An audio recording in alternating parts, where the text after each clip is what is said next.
challenging as well. It's a very complex environment, but I was thinking about the work that went into the creation of our dietary guidelines this last round.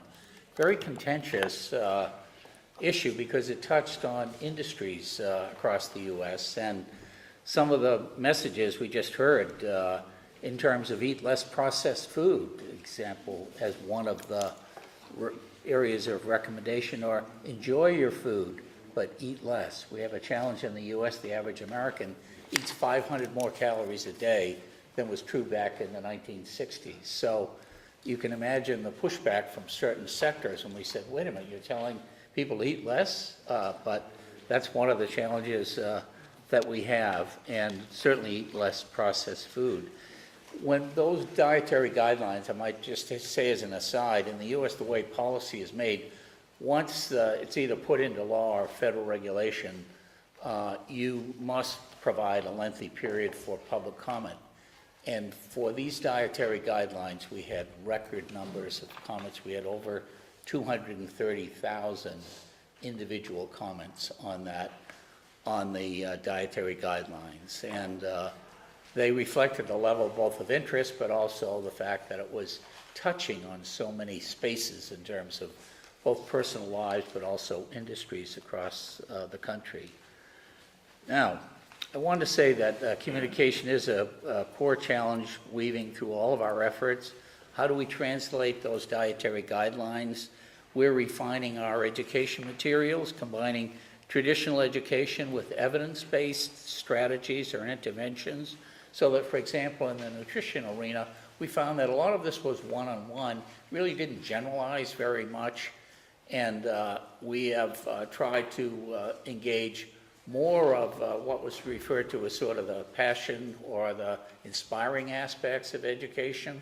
So in American schools, as mentioned earlier today, there are about 100,000 kindergarten through grade 12 schools across the country, and in now more than 40% of those schools have a program referred to as farm to school, where they're growing food products.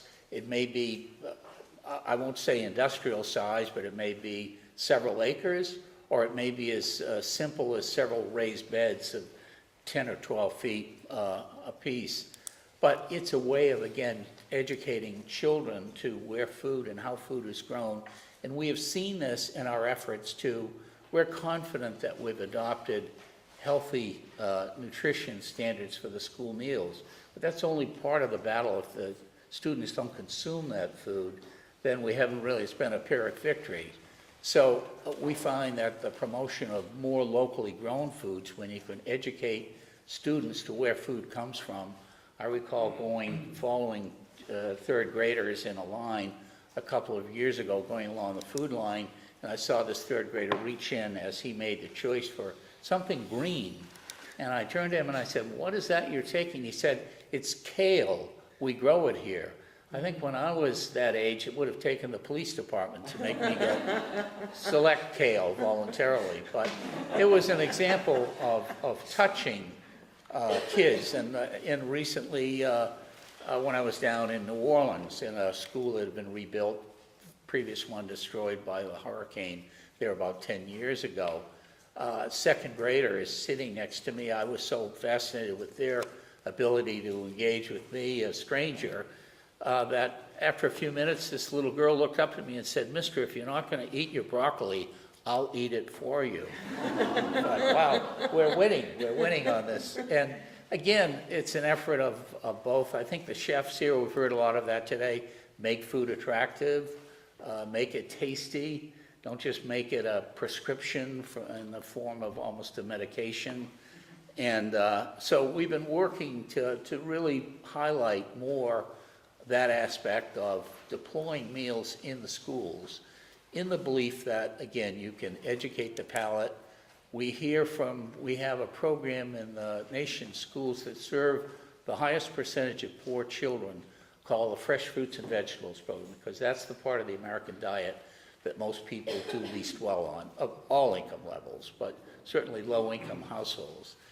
And we're told that depending on the schools, the way the schools play the program, some emphasize a particular fruit or vegetable for a whole week, And we've had requests from supermarkets and food stores in those areas to say, please tell us ahead of time which fruits and vegetables you're promoting, because we have families coming in with their kids asking for particular foods, and if the stores aren't ready for it, it catches them off guard. But in many cases, it is educating kids to foods they would never have experienced, particularly as you saw, you had a map earlier, one of the slides earlier today, of large cities that have vast areas, in many cases, of what we describe as food deserts. They have bodegas, small stores, but mostly processed food, mostly not very many choices in terms of healthy or fresh foods, so that we've tried to really use schools as a way of increasing and promoting that.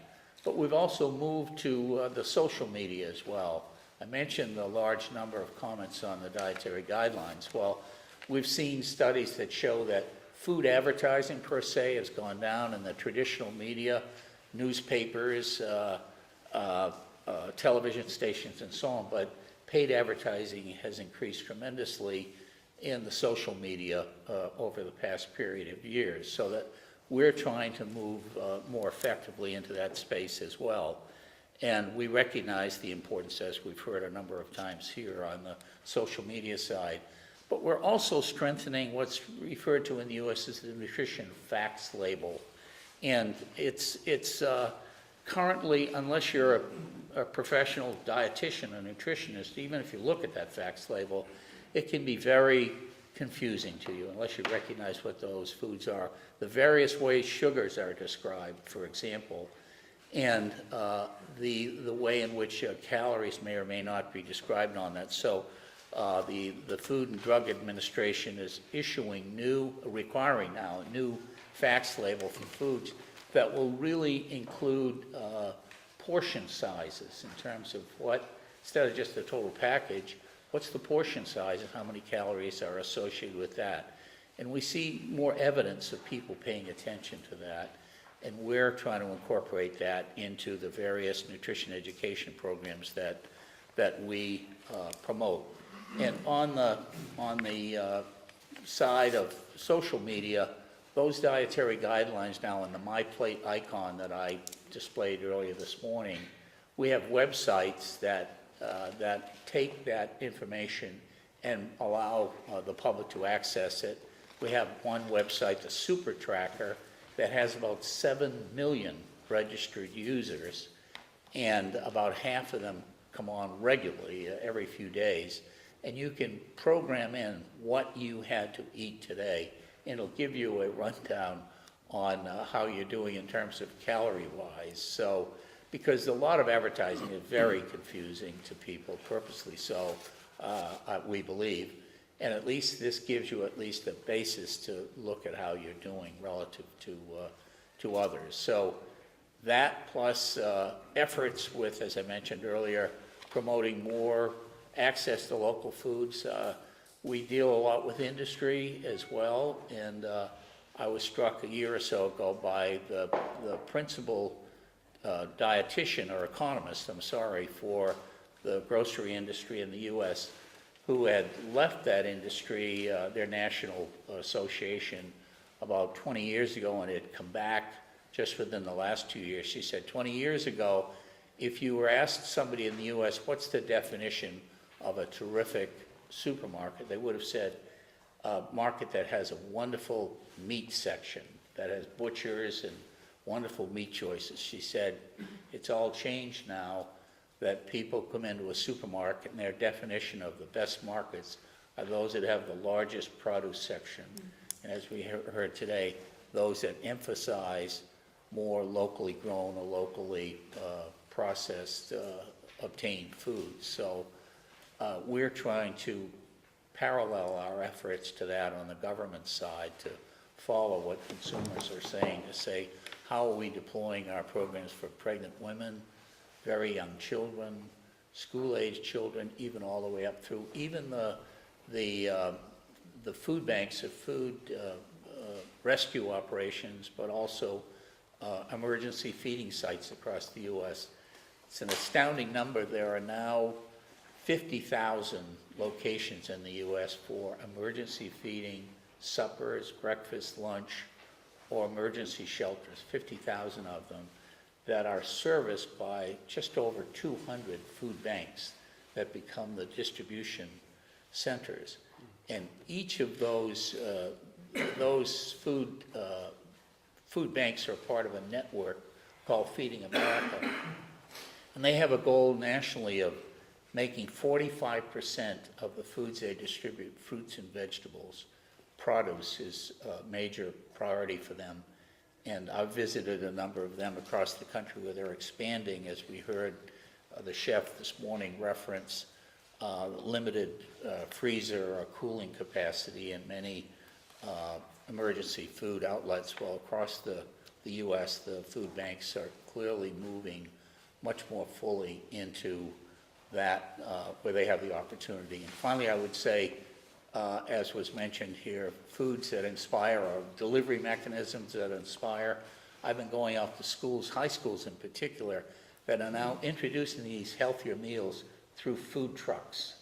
They're driving food trucks onto the campuses, and as a way of, again, mirroring what students and their families are experiencing out in the commercial world, as a way of, again, nudging students into healthier eating. Thank you. Thank you.